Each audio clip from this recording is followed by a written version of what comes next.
وجعلهم للفضيلة قواما وللمحاسن لضاما، وخلد ذكرهم دهورا وأعواما. وأشهد أن لا إله إلا الله وحده لا شريك له، ومن يشرك بالله يلقى أثاما. وأشهد أن نبينا وسيدنا محمدًا عبده ورسوله، طاب رسولا ونبيا وقدوة وأسوة وإماما، صلى الله عليه وعلى آله وأصحابه صلاة تترى وسلاما يتبع سلاما. أما بعد، فإني أحيي الشيخ الكبير الشيخ ساجر منير، رئيس جمعية أهل الحديث المركزية،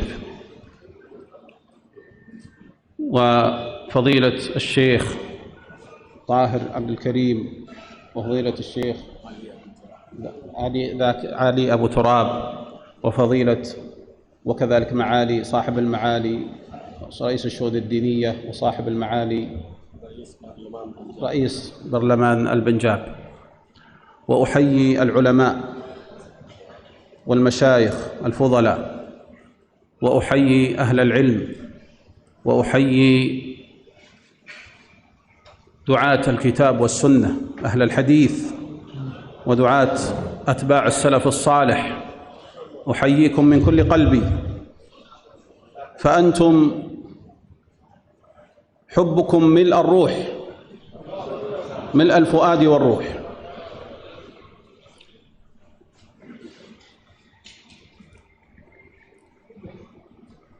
الكلمة التي سألقيها تتحدث عن خلد المكانة، خلد المكانة. أما خلد الحياة فكل إنسان سيموت، أما خلد المكانة فهي دوام الحمد والثناء، ودوام المنزلة الرفيعة والمكانة العالية في النفوس للأئمة الأعلام وأهل الإحسان الذين طنت بذكرهم الأمصار وضنت بمثلهم الأعصار. وخلد المكانة وسريان الذكر الجميل الرفيع والثناء الحسن وانتشار الصيت الطيب والحمد الدائم للمرء في حياته وبعد رحيله عن هذه الدار نعمة يختص الله بها من يشاء من عباده. قال ابن القيم: فأتباع الرسل صلى الله عليهم وسلم لهم نصيب من ذلك بحسب ميراثهم من طاعتهم ومتابعتهم.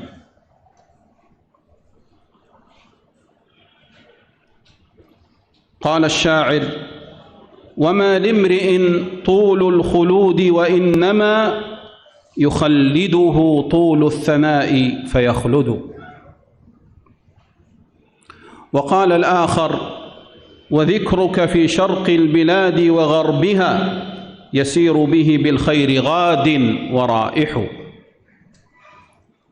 وقال المتنبي: وتفوح من طيب الثناء روائح لهم بكل مكانة تستنشق.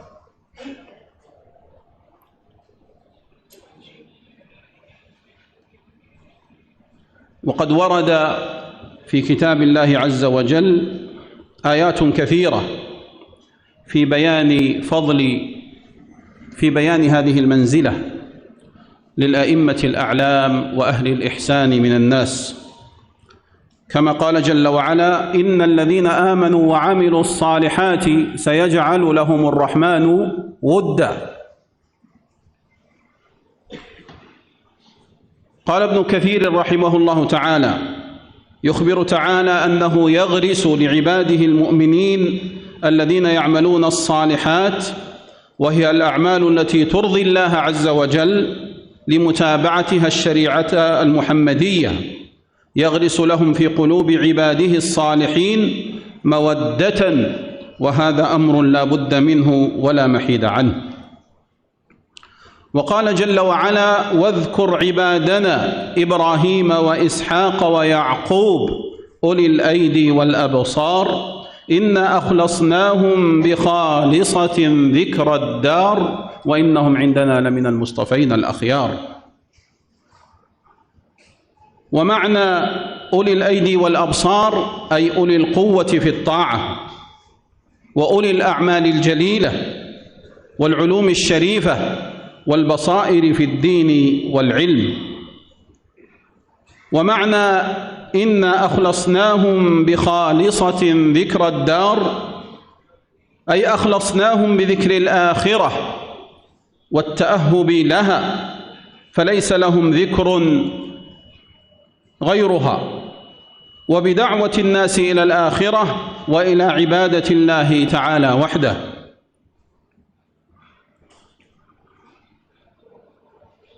وكذلك أيضا أي خصصناهم بخصيصة، وهو الذكر الجميل الذين يذكرون به في هذه الدار، وهو لسان الصدق الذي سأله إبراهيم الخليل عليه الصلاة والسلام، حيث قال: واجعل لي لسان صدق في الآخرين.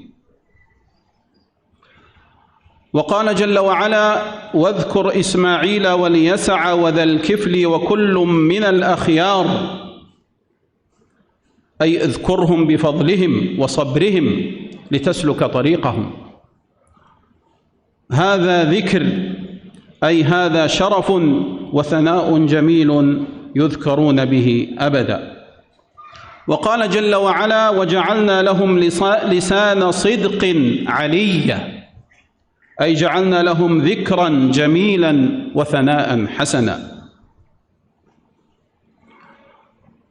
وقال جل وعلا عن نبيه إبراهيم عليه السلام: وآتيناه في الدنيا حسنة، أي آتيناه على قنوته لله وشكره له على نعمه وإخلاصه له في هذه الدنيا ذكرا حسنا وثناء جميلا باقيا على الأيام. والآيات في هذا كثيرة.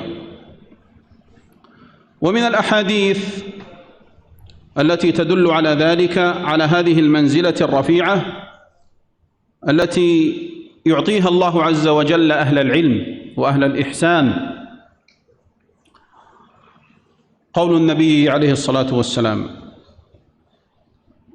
ما من عبد إلا وله صيت في السماء، فإن كان صيته في السماء حسنا وضع له في الأرض، وإن كان صيته في السماء سيئا وضع له في الأرض. والصيت أصله من الصوت، والمراد به الذكر الجميل. والحديث أخرجه الطبراني في المعجم الأوسط، وقال الهيثمي: رواه البزار ورجاله رجال الصحيح.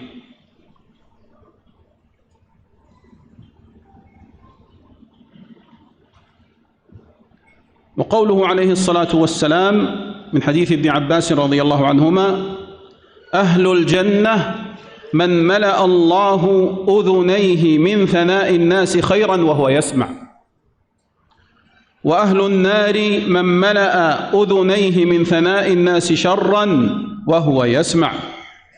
والحديث أخرجه ابن ماجه في سننه.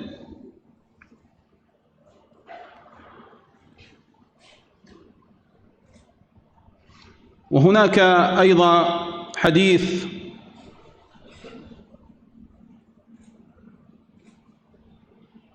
أخرجه ابن ماجه أيضا والحاكم في المستدرك حديث أبي بكر بن أبي زهير الثقفي عن أبيه قال: خطبنا رسول الله صلى الله عليه وسلم بالنبأ أو بالنباوة، والنباوة من الطائف، قال: يوشك أن تعرفوا أهل الجنة من أهل النار.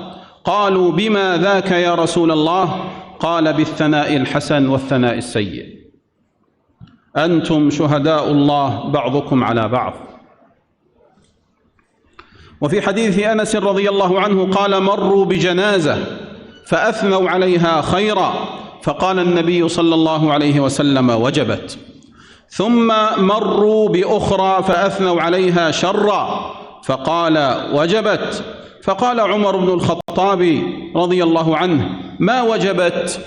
قال: هذا أثنيتم عليه خيرا فوجبت له الجنة، وهذا أثنيتم عليه شرا فوجبت له النار. أنتم شهداء الله في الأرض. والحديث أخرجه الشيخان. والأحاديث في هذا أيضا كثيرة. قال أكثم بن صيفي: إنما أنتم أخبار فطيبوا أخباركم. وقيل لبعض الحكماء: ما أفادك الدهر؟ قال: العلم به. قيل: فما أحمد الأشياء؟ قال: أن تبقى للإنسان أحدوثة حسنة، أي ذكر حسن. قال الشاعر: الناس في الدنيا أحاديث تبقى ولا تبقى المواريث، فرحمة الله على هالك طابت له فيها الأحاديث.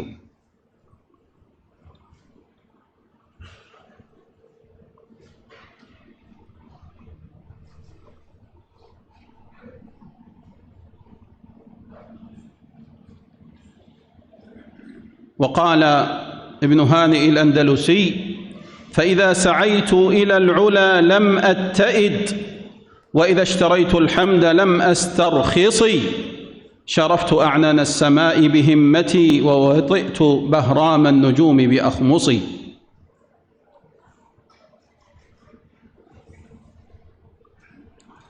فهذا ونحوه مما جاء في كتاب الله وفي سنة رسوله صلى الله عليه وسلم وفي كلام أهل المعرفة وشعر العرب وغيرهم يدل على منزلة المكانة الرفيعة وبقاء الذكر الحسن.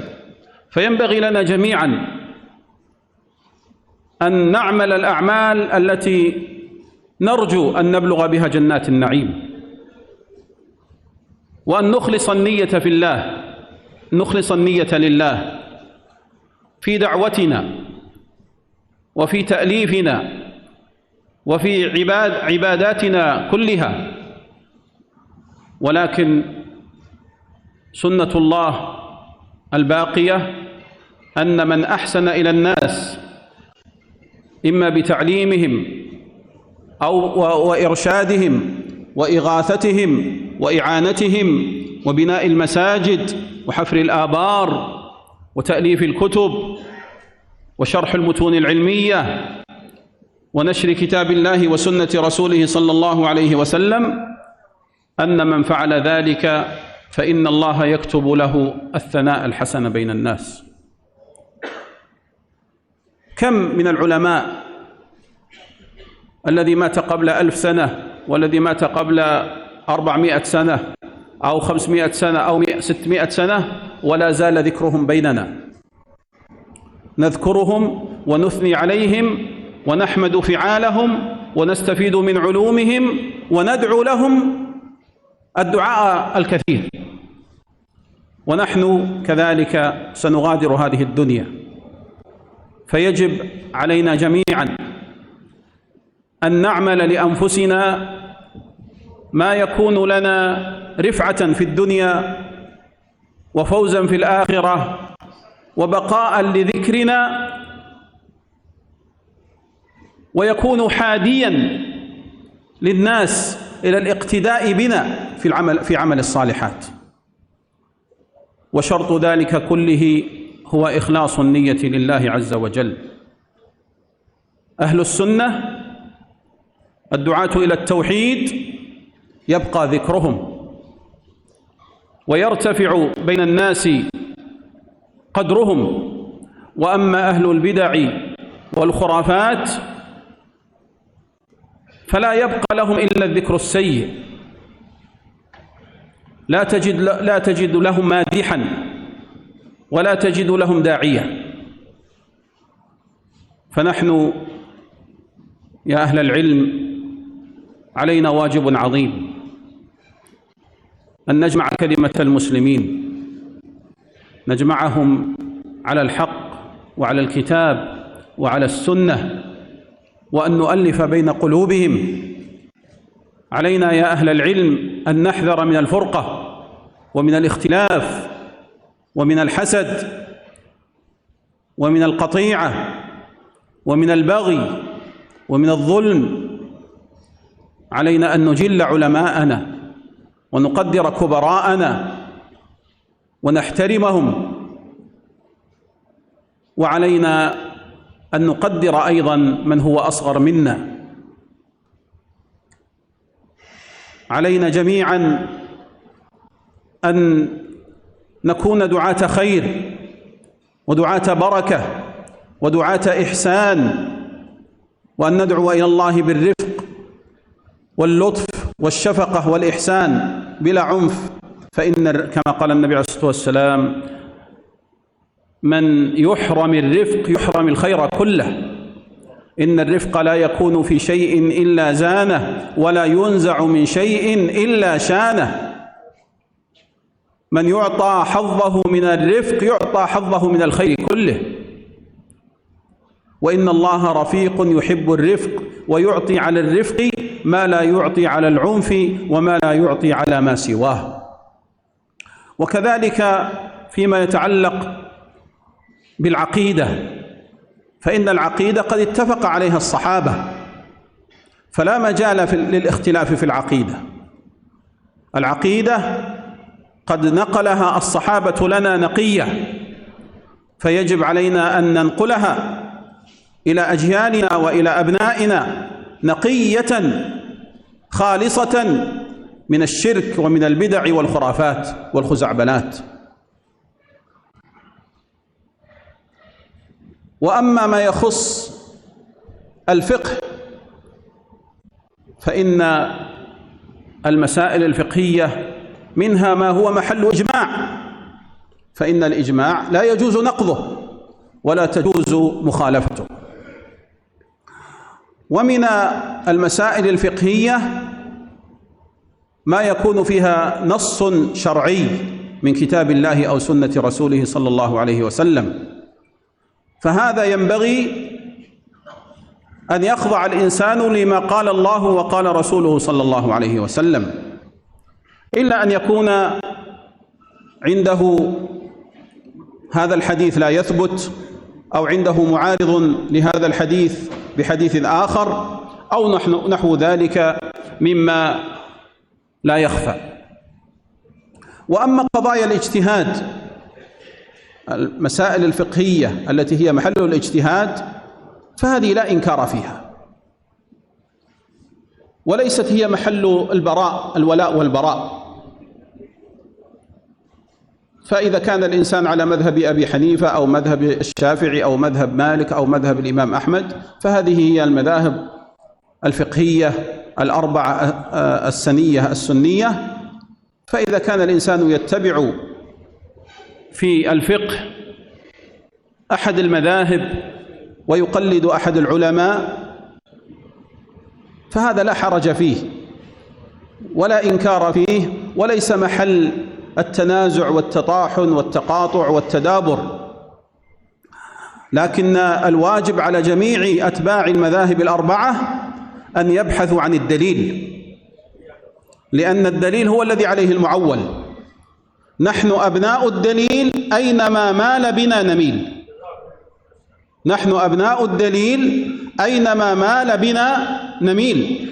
فإذا سمع الرجل حديث رسول الله صلى الله عليه وسلم فإنه يسقط قول كل أحد. وهذا هو مذهب الأئمة الأربعة. قال أبو حنيفة الإمام: لا ينبغي لمن له إسلام أخذ بأقوالي حتى تعرض على الكتاب والحديث المرتضى. ومالك إمام دار الهجرة قال: وقد أشار نحو الحجرة: كل كلام منه ذو قبول ومنه مردود سوى الرسول صلى الله عليه وسلم.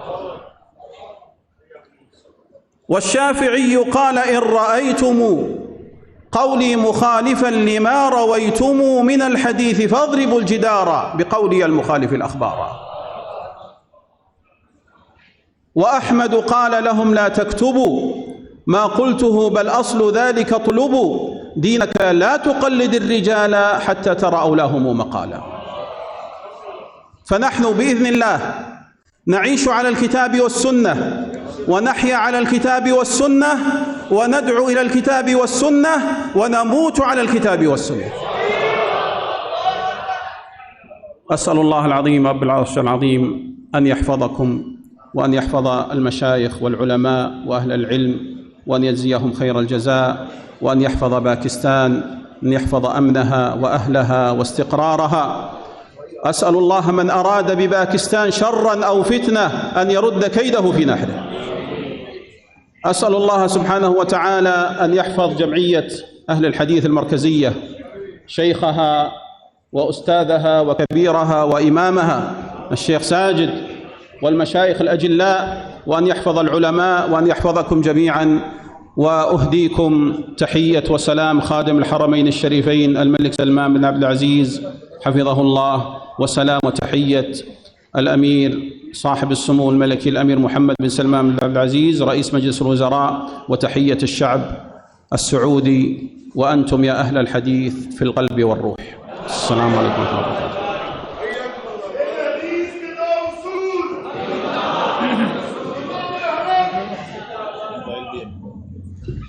شكر الله معالي الدكتور على ما قدم من كلمة موفقة. أسأل الله جلت قدرته أن يجعل كل حرف من حروف كلماته في ميزان حسناته ويرفع بها درجاته في أعلى عليين. والآن أرجو من سماحة الوالد معالي الشيخ بروفيسور ساجد مير رئيس جمعية أهل الحديث المركزية حفظه الله ويرعاه أن يقدم كلمته الكريمة، فليتفضل مشكورا ومأجورا. الحمد لله رب العالمين، والصلاة والسلام على سيد الأنبياء وأشرف المرسلين سيدنا ونبينا وحبيبنا محمد وعلى آله وصحبه أجمعين. أما بعد، فأعوذ بالله من الشيطان الرجيم. بسم الله الرحمن الرحيم.